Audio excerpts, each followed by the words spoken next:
Hi everyone, I welcome you all at Suman's पाठशाला।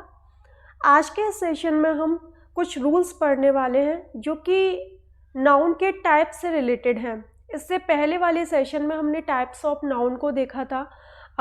5 तरीके के टाइप्स हमने देखे वहाँ: proper noun, common noun, collective noun, material noun and abstract noun. Okay, तो यहाँ पे जैसे प्रॉपर नाउन है, मेनली यूज कर ही लिया जाता है, किसी का नेम वगैरह है तो आप उससे रिलेटेड जो भी रूल्स हैं, वैसे तो हम बहुत सारे रूल्स आगे सीखने वाले हैं, लेकिन ये सेशन 2 था तो हमने जो टाइप्स पढ़े थे तो उसमें कलेक्टिव नाउन और मटेरियल नाउन से रिलेटेड कुछ रूल्स हैं जो आपको ध्यान रखने हैं। तो सबसे पहले हम कलेक्टिव नाउन का डिस्कशन करते हैं कि कलेक्टिव नाउन से रिलेटेड आपको क्या बात याद रखनी है। कल मैंने आपको बताया था कलेक्टिव नाउन क्या होता है। एक ऐसा नाउन जिससे पूरे ग्रुप को इंडिकेट करता है उसे हम कलेक्टिव नाउन बोलते हैं।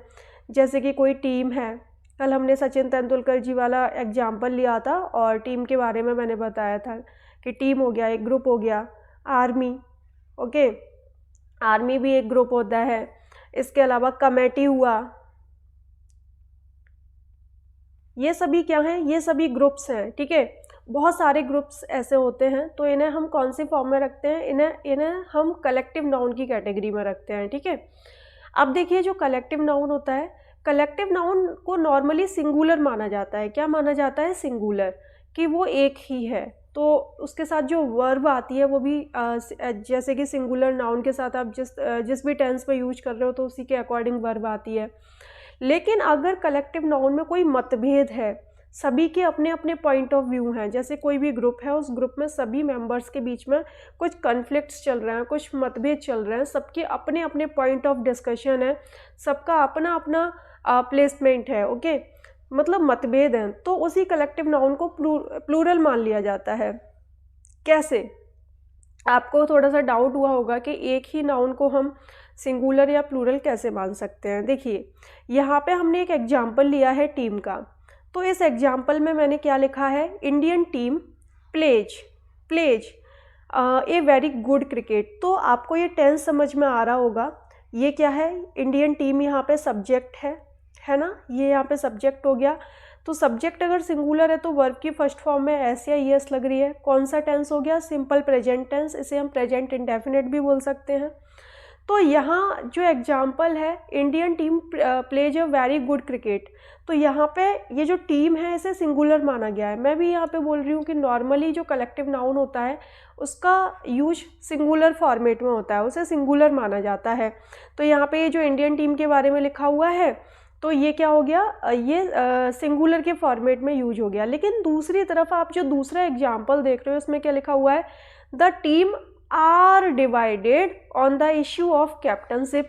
लेकिन यहाँ पे टीम के साथ एज नहीं लगा हुआ है, यहाँ पे आर लगा हुआ है। क्यों? वही ऐसा क्या हो गया कि यहाँ पे टीम प्लूरल बन गया?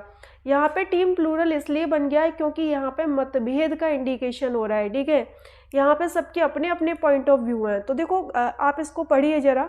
The team are divided on the issue of captainship. Captainship के इशू पर टीम डिवाइडेड हो गई। ठीक है, मतलब किसे कैप्टन बनना चाहिए, इस मैटर पर टीम में थोड़े से क्या हो गए? मतभेद हो गए। तो यहाँ पे मतभेद को दर्शाया गया है। किस चीज़ को दर्शाया गया है? मतभेद को दर्शाया गया है। तो इसीलिए यहाँ पे टीम के साथ एज का यूज नहीं हुआ, आर का यूज हुआ है। मुझे लगता है आपको समझ में आ गया होगा। ओके, दूसरा एग्जाम्पल यहाँ पे देखिए, नेक्स्ट तीसरा एग्जाम्पल है, the jury is deciding on this issue. कोई भी इशू चल रहा है और जो ज्यूरी है, ज्यूरी किसको बोलते हैं? जो भी कोर्ट में जो भी जज होते हैं उनकी टीम को ज्यूरी बोला जाता है। तो jury is deciding on this issue. ये जो इशू चल रहा है, इस इशू पर कौन डिस्कशन कर रहा है? ज्यूरी डिसाइड कर रहा है। तो वो डिसाइड कर रहे हैं, सब लोग मिलके कर रहे हैं। यहाँ पे मतभेद को नहीं दर्शाया गया, नॉर्मल फॉर्मेट है कि सभी लोग कलेक्टिवली किसी काम को कर रहे हैं, इसीलिए ज्यूरी के साथ एज आया। लेकिन अगर इस ज्यूरी में कुछ कन्फ्लिक्ट चल रहा होता, सबके अपने अपने पॉइंट ऑफ व्यू होते और वो पॉइंट ऑफ व्यू डिफरेंट होते, तो यहाँ पे इसी ज्यूरी के साथ आर आ जाता। नेक्स्ट है, the audience have taken there seat. Normally audience के साथ हैज का यूज होता है। किसका यूज होता है? हैज का। लेकिन सारे लोग अपनी अपनी सीट्स पे बैठेंगे ना, सबकी अपनी अपनी सीट होगी, तो यहाँ पे प्रत्येक व्यक्ति की अलग अलग बात कही गई है। ठीक है, हर व्यक्ति की यहाँ पे अलग अलग बात कही गई है, तो यहाँ पे मैं लिख देती हूँ ताकि आप थोड़ा ऐसे समझ पाओ और ध्यान रहे, ठीक है। तो the audience have taken there seats, इसीलिए यहाँ पे क्या आ रहा है, हैव आया है। वैसे ऑडियंस के साथ क्या आता है, ऑडियंस का यूज, ऑडियंस एक ग्रुप होता है तो इसका यूज नॉर्मली सिंगुलर फॉर्मेट में होता है, लेकिन यहाँ पे इसका हैव का यूज हुआ है बिकॉज प्रत्येक व्यक्ति अपनी अपनी सीट पर बैठेगा, ठीक है। तो audience have taken there seat, और इसी के अकॉर्डिंग यहाँ पे देयर का भी यूज हुआ है। तो आपको सीधा सा फंडा ये याद रखना है कि ये जो कलेक्टिव नाउन होता है, अगर कलेक्टिव नाउन मिलके कोई काम कर रहा है, यूनानिमसली कोई काम हो रहा है, तो उसे सिंगुलर माना जाता है, और अगर उसमें मतभेद का इंडिकेशन हो जाए तो उसी कलेक्टिव नाउन को क्या माना जाता है, प्लूरल माना जाता है। अब जो दूसरा यहाँ पे नाउन हमने लिया है डिस्कशन के लिए, जिसके हमें टाइप्स देखने हैं, वो है मटेरियल नाउन। हम मटेरियल नाउन किसे बोलते हैं, ठीक है। मटेरियल नाउन को हिंदी में बोला जाता है पदार्थवाचक संख्या। मतलब कोई भी चीज़ है वो जिस मटेरियल की बनी हुई है उसको हम क्या बोलते हैं, मटेरियल नाउन बोलते हैं। जैसे कि क्या मटेरियल उसमें यूज हुआ है, सिल्वर हुआ है ना, रिंग वगैरह होती है, ज्वेलरी होती है, सिल्वर की बनी होती है, गोल्ड की बनी होती है ना, डायमंड, वुड, लकड़ी का फर्नीचर बना हुआ होता है, एंड बहुत सारी चीज़ें एट्सेट्रा, ये सभी मटेरियल नाउन होते हैं। तो मटेरियल नाउन से रिलेटेड आपको क्या याद रखना है, ये काउंटेबल नहीं होते हैं, ये हमेशा अनकाउंटेबल होते हैं। मतलब इसकी गिनती नहीं की जा सकती है, इसे क्या किया जाता है, इसे मेजर किया जाता है, ठीक है। तो यहाँ पे क्या है, ये काउंटेबल नहीं होते, सबसे पहली बात ये याद रखनी है। इसका यूज एज ए अनकाउंटेबल होता है।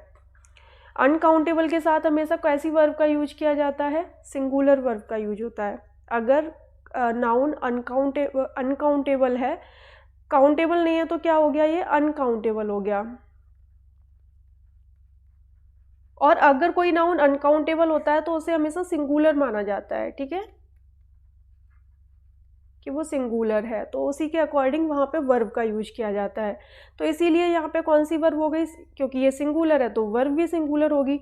वही ही के साथ आप सिंगुलर का वर्ब का यूज करते हो ना, ही इज का यूज करते हो कि नहीं, बिकॉज ही सिंगुलर है तो वर्ब भी सिंगुलर आएगी। तो इसीलिए इसके साथ सिंगुलर वर्ब का यूज होता है। और मेन इंपॉर्टेंट चीज़ मटेरियल नाउन के साथ आपको ये याद रखनी है कि इनके पहले आर्टिकल का यूज नहीं किया जाता। आपको किसी भी आर्टिकल का यूज नहीं करना है। वैसे जो भी अनकाउंटेबल नाउन्स होते हैं उनसे पहले दा का यूज हो जाता है, ठीक है। अनकाउंटेबल नाउन की बात करें तो अनकाउंटेबल नाउन से पहले दा का यूज हो जाता है, लेकिन यहाँ पे आपको मटेरियल नाउन से रिलेटेड ये फैक्ट याद रखना है कि मटेरियल नाउन से पहले आर्टिकल का यूज नहीं होता, ठीक है, कभी भी। जैसे यहाँ पे एग्जाम्पल दे रखा है, the ring is made of, the gold नहीं आएगा, मेड ऑफ गोल्ड आएगा, बिकॉज गोल्ड यहाँ पे मटेरियल नाउन है, तो गोल्ड से पहले दा का यूज नहीं होगा, ठीक है। वैसे आपको ध्यान रखना है कि अनकाउंटेबल के साथ दा का यूज हो जाता है, ए या एन का यूज नहीं होता, दा का यूज तो हो जाता है। लेकिन अगर वो अनकाउंटेबल नाउन मटेरियल नाउन के फॉर्मेट में है तो उसके साथ दा का यूज भी नहीं होगा। तो मटेरियल नाउन के साथ आपको कभी भी आर्टिकल का यूज नहीं करना, ठीक है। ये मेन बात यहाँ पे आपको याद रखनी है। तो द रिंग इज, रिंग से पहले आप दा का यूज कर रहे हो, ठीक है, लेकिन गोल्ड से पहले दा का यूज किया तो गलत हो जाएगा। ऐसे ही got is furniture made of sal wood, ठीक है, मेड ऑफ द सालवुड लिखोगे तो गलत हो जाएगा, ठीक है। तो ये यहाँ पे एक मेन इंपॉर्टेंट पॉइंट है कि इसके साथ कभी भी आर्टिकल का यूज नहीं होता मटेरियल नाउन के साथ, ठीक है। तो यहाँ पे मैंने टाइप्स ऑफ रिलेटेड में आपको कुछ कलेक्टिव नाउन और मटेरियल नाउन से रिलेटेड रूल्स याद रखने थे जो मैंने यहाँ पे बताए हैं। मुझे लगता है आपको ये समझ में ज़रूर आए होंगे। अगर आपको ये सेशन समझ में आया है तो आप सेशन को लाइक ज़रूर कर सकते हो, अपने फ्रेंड्स के साथ शेयर भी कर सकते हो, और चैनल अभी तक सब्सक्राइब नहीं किया तो चैनल को सब्सक्राइब करके बेल आइकन भी प्रेस कर सकते हो ताकि लेटेस्ट नोटिफिकेशंस आपको मिलते रहें। Okay, so thanks for